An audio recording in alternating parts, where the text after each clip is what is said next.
Hello student, welcome to my channel Basic Science Nobun 321. তোমাদের HS পরীক্ষার সামনে তো আমরা এবিটিএ টেস্ট পেপার সলভ করছি।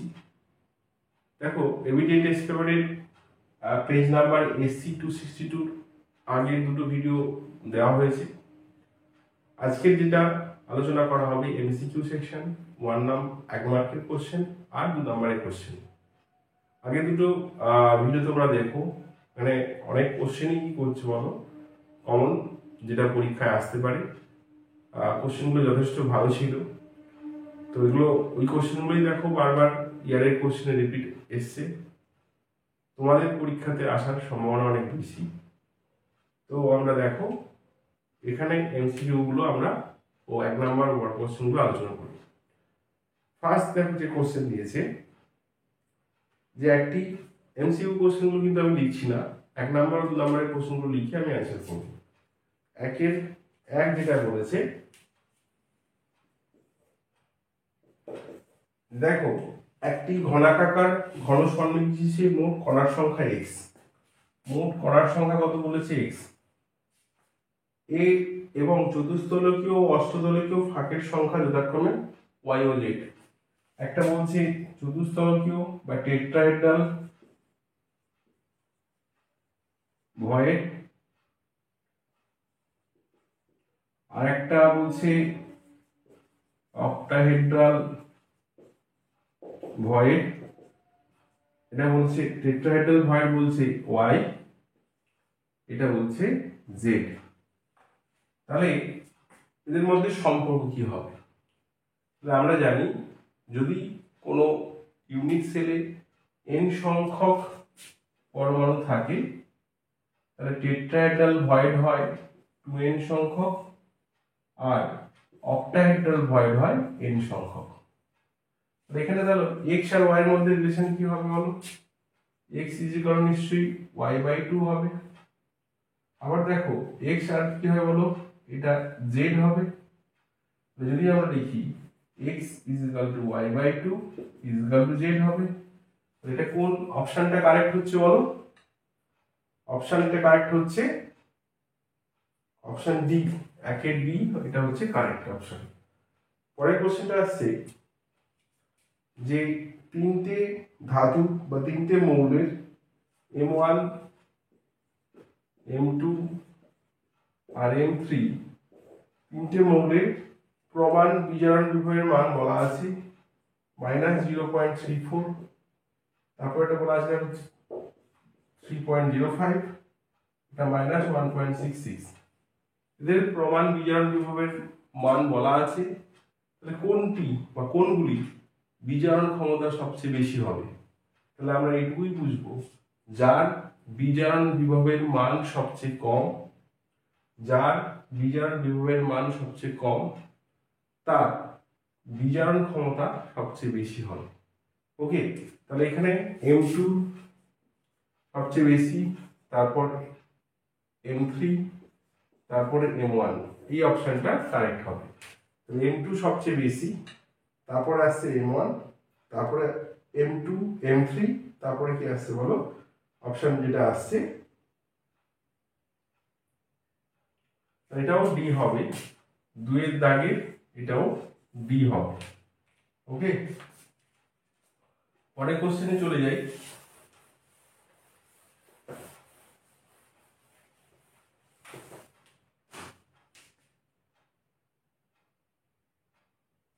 বেশি গাঢ়ত্বের সাবানের জলীয় দ্রবণে সাবান আচরণ করে কি হিসেবে বলো? থার্ড কোশ্চেন নাম্বার থার্ড, বেশি গাঢ়ত্বের সাবানের জলীয় দ্রবণে সাবান আচরণ করে সংযোজিত কলয়েড হিসেবে।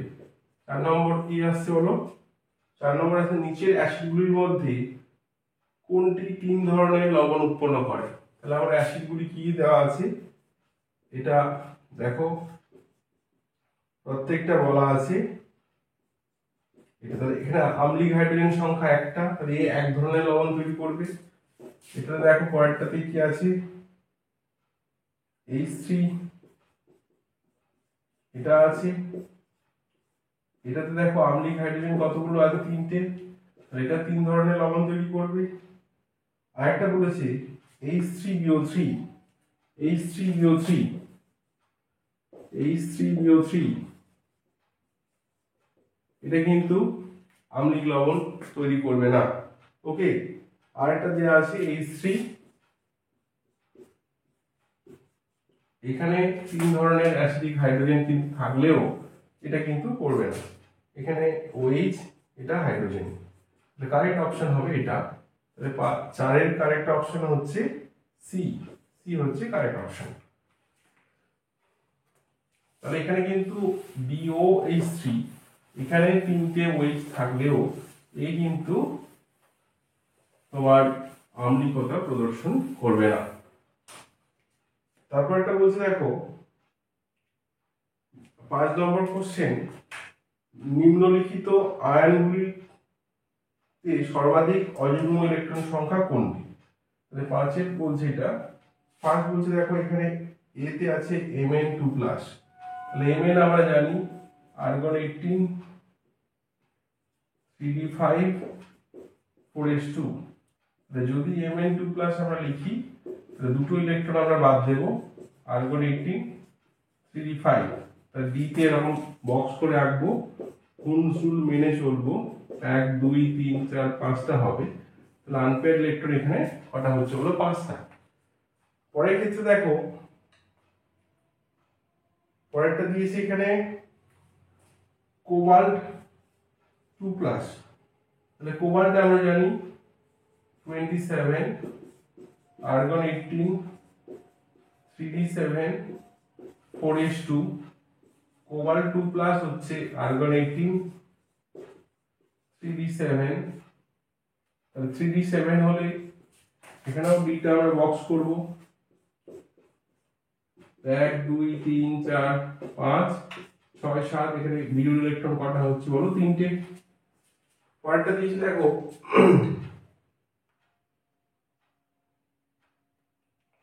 পরেরটা দিয়েছে কোবাল্ট 3+, তাহলে একই রকম এখানে কোবাল্ট 3+ এ একটা মিডল ইলেকট্রন বেড়ে যাবে, এটা কি হবে বলো, আর্গন 18 3d6 হবে। তাহলে 1 2 3 4 5, এটা 6টা, মিডল ইলেকট্রন কটা হচ্ছে বলো, 4টে। আর একটা বলতে দেখো Fe26, তাহলে আর্গন 18 3d6 4s2, তাহলে Fe2+ যদি হয় আমরা কি লক্ষ্য করব, আর্গন 18 3d6 হবে, d6 মানে এটার মতোই, আগে উপরে এটাও লিখেছিলাম ওর মতোই। তাহলে এখানেও কটা ইলেকট্রন থাকছে বলো, 4টে। তাহলে সর্বাধিক ইলেকট্রন কোথায় আছে, Mn2+, অপশন এ হবে। ওকে, তাহলে 5টা কোশ্চেন আমরা এখান থেকে করে নিলাম, আর বাকিগুলো আমরা দেখছি।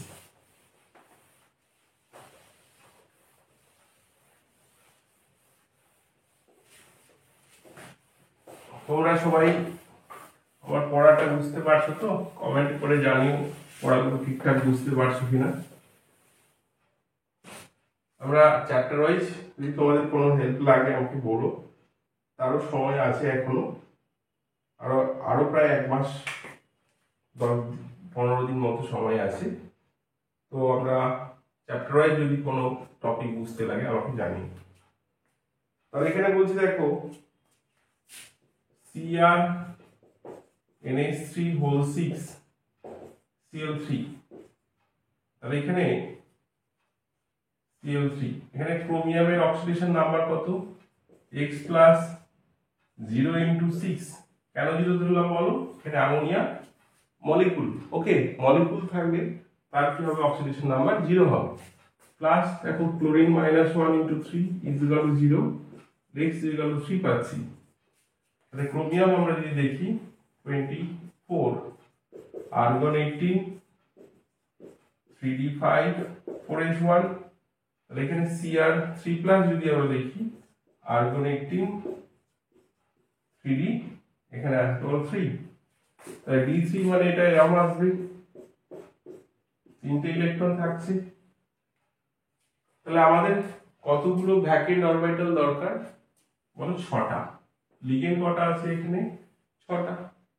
লিগেন্ড ছখানা কোঅর্ডিনেট বন্ড ফর্ম করবে, ছখানা ভ্যাকেন্ট অরবিটাল দরকার। তাহলে আমাদের 3d 4s 4p আর 4d এরকম আমি অরবিটালগুলো কিন্তু ড্র করে নেব। তাহলে দেখো এখানে 3টে ইলেকট্রন আছে, 3টে ইলেকট্রন ভরবো। এখানে পেয়ারিং হওয়ার কত দরকার নেই।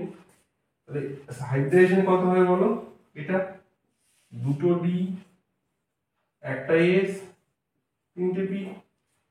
ওকে, d2sp3 হবে। তাহলে এখানে যে অপশনগুলো বলেছে সেগুলো আমরা একটু পড়ি। দেখো এটা প্যারাম্যাগনেটিক না ডায়াম্যাগনেটিক হবে? এটা প্যারাম্যাগনেটিক হলো, কেন? এতে বিজোড় ইলেকট্রন উপস্থিত। তাহলে এটা প্যারাম্যাগনেটিক হলো।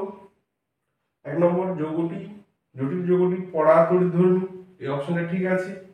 তারপর বলছে দেখো জটিল যৌগটি d2sp3 সংকরায়িত ও অষ্টতলকীয়, লিগেন্ড 6টা থাকলে অষ্টতলকীয় হয়। আর এখানে দেখো হাইব্রিডাইজেশন কত দিয়েছি বলো, d2sp3, এই অপশনটাও কারেক্ট আছে। জটিল যৌগটি বহিস্থ কক্ষ গঠিত, বহিস্থ কক্ষ মানে 4d কি এখানে ইনভলভ হয়েছে? এটা কি ইনভলভ হয়েছে? না, ইনভলভ হয়নি, তাহলে এই অপশনটা ভুল আছে। ওকে, 6 এর সি অপশনটা ভুল আছে, 6 এর সি অপশনটা ভুল আছে। লাস্ট যেটা আছে দেখো যে জটিল যৌগটি সিলভার নাইট্রেট দ্রবণে সাদা আলোকে উৎপন্ন করে। হ্যাঁ করবে, কেন বলছে? দেখো এই শিলটা কোথায় আছে? কোঅর্ডিনেশন স্ফিয়ারের বাইরে আছে। কোঅর্ডিনেশন স্ফিয়ারের বাইরে থাকলে সেগুলো AgNO3 এর সঙ্গে রিঅ্যাক্ট করে AgCl দেবে। কতগুলো দেবে বলো? কোশ্চেন দেয় এখানে 3টে Cl আছে, তাহলে 3টে AgCl দেবে, বা 3 মোল, যদি মোলের কথাটা বলে তাহলে 3 মোল AgCl দেবে। পরের কোশ্চেন আমরা চলে যাই।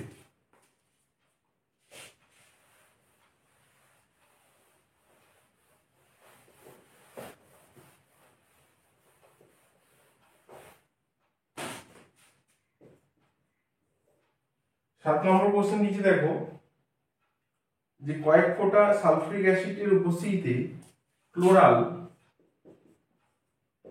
মিন্স এটার কথা বলছে, আর কি উৎপন্ন হয় বলো? ক্লোরাল আর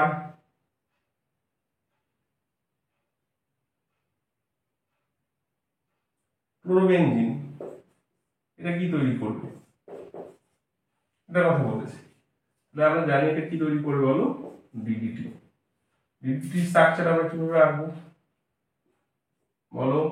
আমরা সবাই জানি একবারে সোজা, এটা Cl,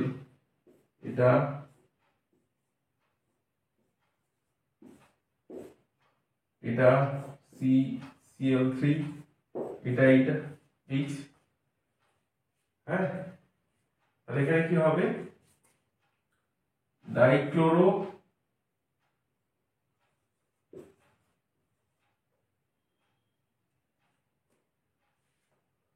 diphenyl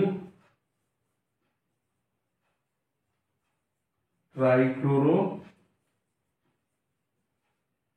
ethane. Okay, ethane এটা, তাহলে ডাইক্লোরো এটার কথা বলছে, ডাইফিনাইল বেনজিন রিং এর কথা বলছে, ট্রাইক্লোরো এই ক্লোরিনটার কথা বলছে, আর ইথেন মানে এই পুরোটা, দুটো কার্বন আছে এখানে, এটার কথা বলছে। তাহলে আমরা ডিডিটি পাবো। পরের কোশ্চেনে আমরা চলে যাই। তাই ডিডিটি অপশন যেটা সেটাই আমরা দাঁড়াবো।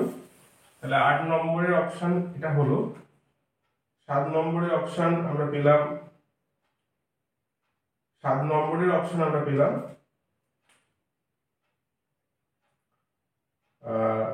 7 নম্বরের অপশন আমরা পেলাম ডিডিটি অপশন এ। 6 নম্বরের অপশন ছিল দেখো সি।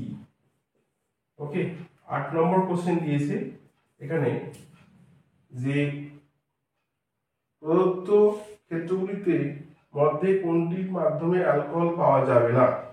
তাহলে আমরা জানি গ্রিগনাট RNGX। ওকে, এটা ডেল প্লাস, এটা ডেল মাইনাস।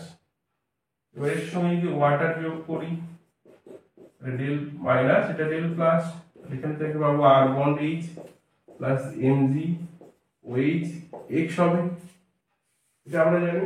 তাহলে গ্রিগনারের সঙ্গে যদি জলের রিয়াকশন হয় তাহলে আমরা বুঝবো সেখানে কি হবে, অ্যালকেন তৈরি হবে। কখনো কি অ্যালকোহল হবে, কখনোই অ্যালকোহল হবে না। তাহলে এখানে অপশন যেটা দেখো দিয়েছে,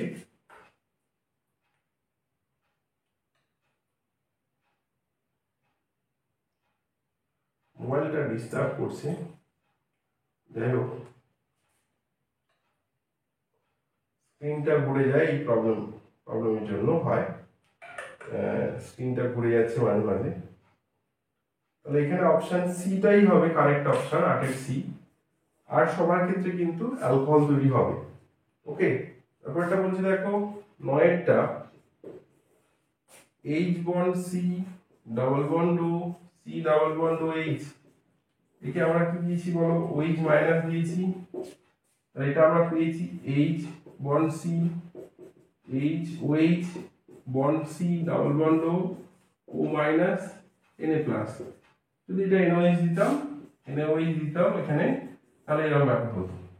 তাহলে এটাকে আমরা কি বলবো বলো, ইন্ট্রামলিকুলার ক্যানিজারো রিয়াকশন। কি বলবো, ইন্ট্রামলিকুলার ক্যানিজারো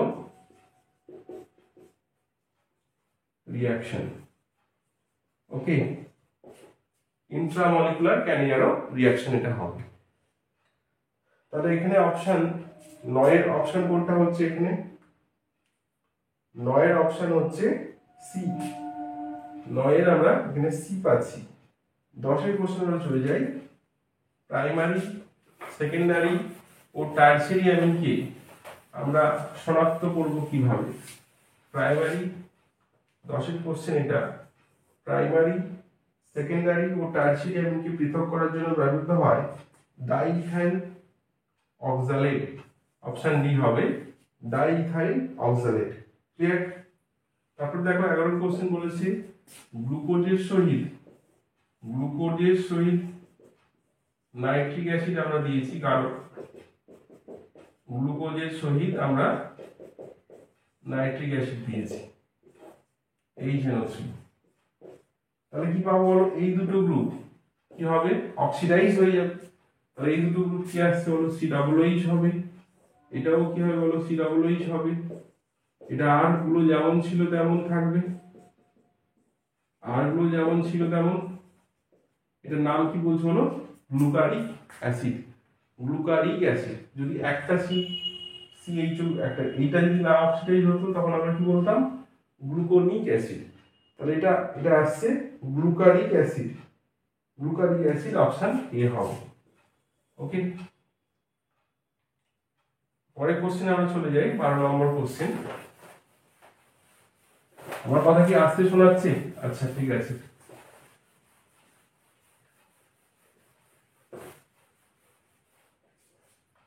পরের কোশ্চেন দেখো, 12 নম্বর কোশ্চেন, কোশ্চেন নাম্বার 12। যে কোশ্চেন নাম্বার 12, প্রাকৃতিক রবার হলো cis isoprene polymer. Cis isoprene বা সিস পলি আইসোপ্রিন, এটা অপশন ডি হবে, সিস পলি আইসোপ্রিন।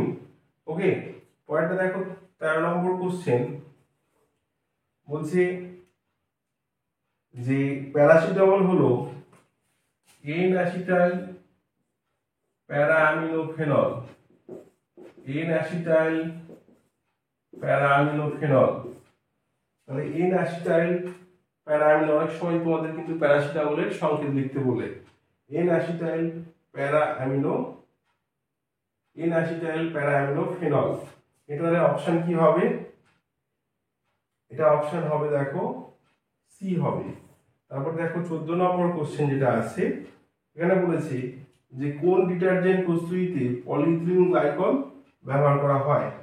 কোন ডিটারজেন্ট প্রস্তুতিতে পলিইথিলিন, নন আয়নিক ডিটারজেন্ট হবে, সেটা প্রস্তুতিতে কি হয় বলো, পলিইথিলিন গ্লাইকল তৈরি হবে, এটা সি হবে। ওকে, তাহলে আমরা এমসিকিউ সেকশনটা শেষ করলাম। 1 নম্বরের কোশ্চেনগুলো লিখে আমি আলোচনা করব।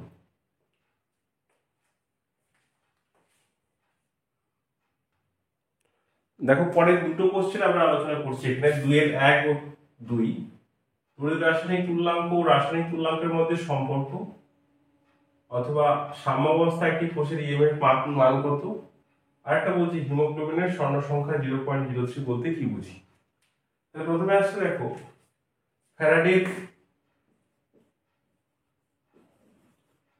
ফ্যারাডের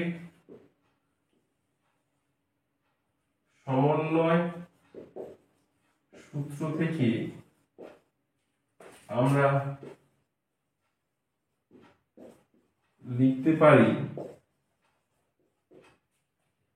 W is equal to E into Q by F, এবং প্রথম সূত্র থেকে আমরা লিখতে পারি W is equal to Z into Q।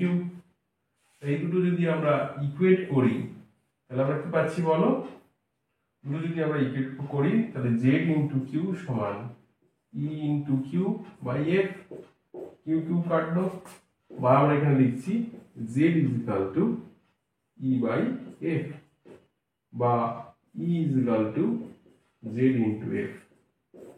তাহলে এই কে বলছি আমরা রাসায়নিক তুল্যাঙ্ক, Z কে আমরা বলছি তড়িৎ রাসায়নিক তুল্যাঙ্ক।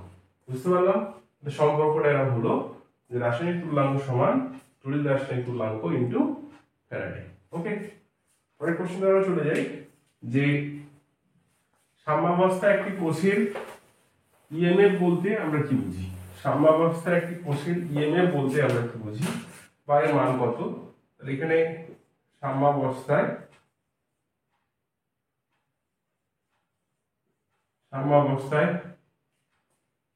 একটি কোষের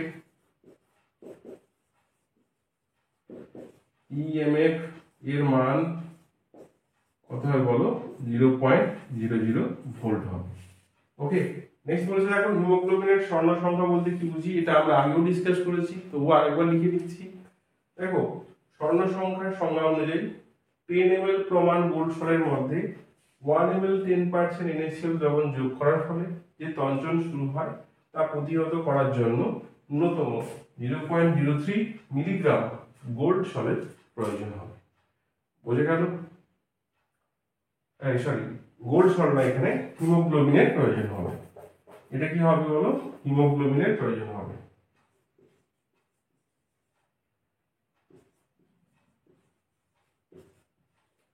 হিমোগ্লোবিনের প্রয়োজন হবে।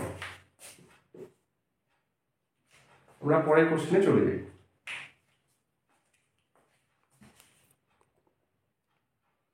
পরের কোশ্চেন দেখো এভাবে আসছে 2-3 কোন সাধারণ বৈশিষ্ট্যের জন্য ল্যান্থানাইড ও অ্যাক্টিনাইড মৌলগুলিকে এ ব্লকের অন্তর্ভুক্ত করা হয়েছে।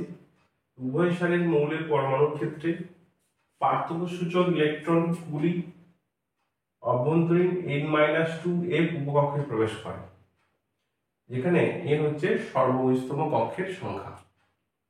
এটুকুই আমাদের লিখতে হবে। পরের কোশ্চেন দিয়েছি দেখো সন্ধিগত মৌলগুলির একাধিক জারণ অবস্থা প্রদর্শন করে কেন। সন্ধিগত মৌলের ক্ষেত্রে পেনাল্টিমেট সেল n-1d আর NS বা এদের শক্তি পার্থক্য কম থাকায় n-d বা d কক্ষ আর এর মধ্যে শক্তি পার্থক্য কম থাকায় এরা একাধিক জারণ অবস্থা প্রদর্শন করে। বুঝতে পারলাম? পরের কোশ্চেন দিয়েছে দেখো মাখনে BH যোগ করা হয় কেন। বলছে দেখো মাখন একটি তেল বা চর্বি জাতীয় পদার্থ থাকে, তাকে অক্সিডেশন রোধ করার জন্য আমরা অ্যান্টি অক্সিডেন্ট আমরা যোগ করি। ওকে, অ্যান্টি অক্সিডেন্ট আমরা এখানে যোগ করে থাকি। পরের কোশ্চেনে আমরা চলে যাই 2 নম্বরের পরের কোশ্চেনগুলো। দেখো পরের কোশ্চেন 3-এ শীতপ্রধান দেশে বরফে আচ্ছাদিত রাস্তাকে বরফমুক্ত করার জন্য রাস্তার উপর NaCl বা CaCl2 সরিয়ে দেওয়া হয় কেন। অ্যান্সারটা এরকম হবে দেখো NaCl ও CaCl2 এর উপস্থিতিতে জলের হিমাঙ্ক হ্রাস পায়, ফলে বরফ গলে যায় এবং রাস্তাকে বরফমুক্ত করা হয়। আমরা জানি কোনো বিশুদ্ধ দ্রাবকে যদি তোমার অনুদ্বায়ী দ্রাবক উপস্থিত থাকে তাহলে দ্রবণের কি হয় বলো, হিমাঙ্কের অবনমন ঘটে। এক্ষেত্রে তাই ঘটনা ঘটে, ফলে বরফ কি হয় বলো, গলে যায় এবং সহজে কি হয় বলো, রাস্তা বরফমুক্ত হয়। পরের কোশ্চেন কিছু দেখো, 0.1 molar FeCl3, 0.1 molar BaCl2, 0.1 molar NaCl দ্রবণের মধ্যে কার স্ফুটনাঙ্ক বেশি এবং কেন? তাহলে আমরা জানি স্ফুটনাঙ্কের উন্নয়ন delta TV is equal to KB into M into I. I বলছে এখানে van't Hoff factor, I is equal to কি বলছে বলো, ভ্যান্ট অফ এর ফ্যাক্টর বলছে।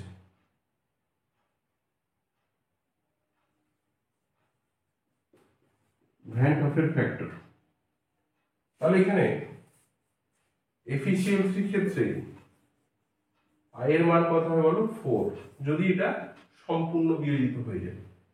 BaCl2 এর ক্ষেত্রে এটা হবে 3, NaCl এর ক্ষেত্রে হবে 2। কেন বলো, FeCl3 কতগুলো আয়ন দিচ্ছে, Fe3 প্লাস 3Cl মাইনাস। আবার দেখো BaCl2 কতগুলো আয়ন দিচ্ছে বলো, Ba2 প্লাস 2Cl মাইনাস। আবার NaCl কতগুলো আয়ন দিচ্ছে বলো, Na প্লাস Cl মাইনাস। ওকে, তাহলে এই হচ্ছে তোমার সবগুলো আয়ন আমরা পেলাম। এবার বলতে দেখো আই এর মান যার সবার তো মোলারিটি সেম, FeCl3 BaCl2 সবার মোলারিটি সেম, তাহলে এখানে সব মোলাল দ্রবণ হতো, কোশ্চেনটা হয়তো গলদ আছে বা কিছু একই রকম আমরা ধরতে পারি। তাহলে এখানে বলছি দেখো যে যার মোলাল, যার আই এর মান বেশি, সেই দ্রবণের স্ফুটনাঙ্কের অবনমন সবচেয়ে বেশি হবে, অর্থাৎ সেই দ্রবণের স্ফুটনাঙ্কের মানও তত বেশি হবে। হ্যাঁ, তাহলে এখানে সবচেয়ে বেশি কার হবে বলো, 0.1 মোলার এফিসিয়েন্সি সলিউশন। আমরা পরের কোশ্চেনগুলো লিখে নিই, লিখে আলোচনা করি। দেখো পরের কোশ্চেন আমরা দিয়েছে যে টিন্ডাল ক্রিয়া কি, এটি একটি ব্যবহার লেখো। এটা আমরা আলোচনা করেছি SC 85 টেস্ট পেপারে পেজে, সেখানে সেম কোশ্চেনটা ছিল, আমরা আলোচনা করেছি, ওটা তোমরা একটু দেখে নিও। পরের কোশ্চেনটা বলছে দেখো তঞ্চনে সুলজে হার্ডির নিয়মটি বিবৃত করো। তাহলে কোলয়েড কণার আধানের বিপরীত আধান বিশিষ্ট আয়ন কোলয়েড তঞ্চনের জন্য দায়ী। ফার্স্ট, সেখানে বলছে দেখো বিপরীত আধান বিশিষ্ট আয়নের আধান যত বেশি হবে উক্ত আয়নের তঞ্চন তত বেশি হবে। ওকে, আমরা আগের কোশ্চেনে দেখেছিলাম তো, এক নম্বরের কোশ্চেনে ছিল Fe3 প্লাস, এগুলো সব ছিল, ওটার ক্ষেত্রে সেম ব্যাপার হচ্ছে যে কোনটা বেশি আয়ন আছে। এর আগের ভিডিওটাতে মনে হয় ছিল, সেখানে কোন আয়নটা বেশি কার্যকারী সেটার কথা বলছিল। আচ্ছা, আমরা পরের কোশ্চেনটায় চলে যাই।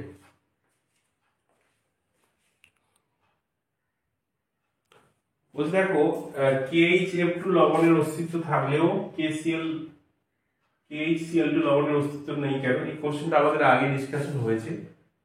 হ্যাঁ, তো এটা আমরা স্কিপ করছি, আগে এটা যেহেতু ডিসকাশন হয়েছে তো সেটা দিন দেখো, বা যদি তাও যদি মনে করো দেখো যে এখানে HF হাইড্রোজেন ও ফ্লুরিনের তড়িৎ ঋণাত্মকতার পার্থক্য সবচেয়ে বেশি। এই জন্য আমরা দেখছি যে HF বন্ধনটা পোলারাইজ হওয়ার কারণে F মাইনাসের সঙ্গে ইন্টারমলিকুলার H বন্ধনের মাধ্যমে বন্ধন তৈরি করে, ইন্টারমলিকুলার H বন্ধন তৈরি করে এটা HF2 মাইনাস আয়ন তৈরি করে। কিন্তু HCl এর ক্ষেত্রে এটা এই পোলারাইজেশনটা অত ভালো হয় না, যার ফলে এটা Cl মাইনাসের সঙ্গে হাইড্রোজেন বন্ড তৈরি করতে পারে না। তাহলে এটা কোনটা গঠিত হবে না বলো, HCl2 মাইনাস আয়ন গঠিত হবে না। ক্লিয়ার হলো? তাহলে পরের কোশ্চেন দিয়েছে দেখো যে XeOF2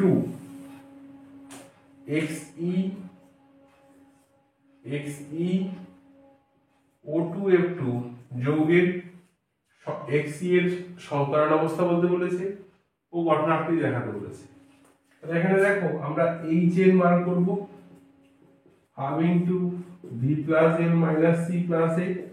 যদি ফর্মুলা কিভাবে অ্যাপ্লাই হয় বা সমযোজী যোগের গঠন আকৃতি কিভাবে নির্ণয় করা হয় এই ফর্মুলার মাধ্যমে, তার যদি তোমার অসুবিধা থাকে তাহলে তুমি সমযোজী যোগের গঠন আকৃতি এই অনুযায়ী একটা ভিডিও তোমাকে আপলোড করা হয়েছে, সেটা দেখে নিও। আচ্ছা, এটা দেখো এইচ এন ইজিক্যাল টু বলছি, দেখো এখানে ভি হচ্ছে কেন্দ্রীয় পরমাণু যোজ্যতা কক্ষে ইলেকট্রন সংখ্যা, এল বলছে একযোজী মূলকের সংখ্যা, একযোজী পরমাণুর সংখ্যা, এটা ক্যাটায়নের আধান, এটা অ্যানায়নের আধান। তাহলে এক্সি OF2 যৌগিক কেন্দ্রীয় পরমাণু করবো এক্সি, তার ভ্যালেন্সি ইলেকট্রন কটা হচ্ছে 8টা, যেহেতু এটা নিষ্ক্রিয় গ্যাস। তার সঙ্গে দেখো একযোজী মূলক কটা আছে বলো, 2টো। অক্সিজেন কিন্তু এখানে ধরবো না, এখানে কত আসছে ইন্টু 10 মানে 5 আসছে। ওকে, 5 মানে আমি সঙ্গে সঙ্গে সংকরণ অবস্থা লিখে দেবো sp3d। তাহলে গঠন কি হবে বলো, sp3 গঠন হলে এটা 5টা বন্ড আমরা এরকম আঁকবো, ক্লিয়ার হলো? 2টো অক্সিজেন আছে আর 2টো ফ্লুরিন আছে। তাহলে এখানে 2টো অক্সিজেনকে আমরা এভাবে দেবো, ডাবল বন্ড দিলাম, এখানে ফ্লুরিন দিলাম, হ্যাঁ, এটা লোন পেয়ার করে দিলাম। এলপি এর সংখ্যা কত হচ্ছে HN মাইনাস 4 কেন বলছি, এখানে দেখো 4টে পরমাণু এক্সি এর সঙ্গে যুক্ত আছে, ক্লিয়ার? বুঝতে পারলাম এটা কি হবে বলো, সি শর্ট স্ট্রাকচার এটা হবে, ক্লিয়ার? পরের কোশ্চেন আমরা লিখে নিয়ে আমরা আসছি। আচ্ছা, আরেকটা কোশ্চেন এখানে দেখো, যে প্রদত্ত সমীকরণটি সম্পূর্ণ করো, কি একটা পার্ট ছিল XCF4 প্লাস SbF5, তাহলে XCF3 প্লাস SbF6 মাইনাস এটা কমপ্লেক্স কম্পাউন্ড ফর্মেশন হচ্ছে। তোমরা পরের কোশ্চেনে চলে যাবে। দেখো পরের কোশ্চেনে দিয়েছে এরকম, যে চিলেটিং লিগ্যান্ড ও অ্যাম্বিডেন্ট লিগ্যান্ড বলতে কি বোঝো, উদাহরণ দাও। যে সমস্ত লিগ্যান্ড অধিক দাতা পরমাণু থাকা সত্ত্বেও একটি জটিল যৌগ গঠনের জন্য কেবলমাত্র এক প্রকারের দাতা পরমাণু গ্রহণ করে বা পরমাণুর সঙ্গে যুক্ত হয়, তাকে আমরা বলছি অ্যাম্বিডেন্টেড লিগ্যান্ড। যেমন CN-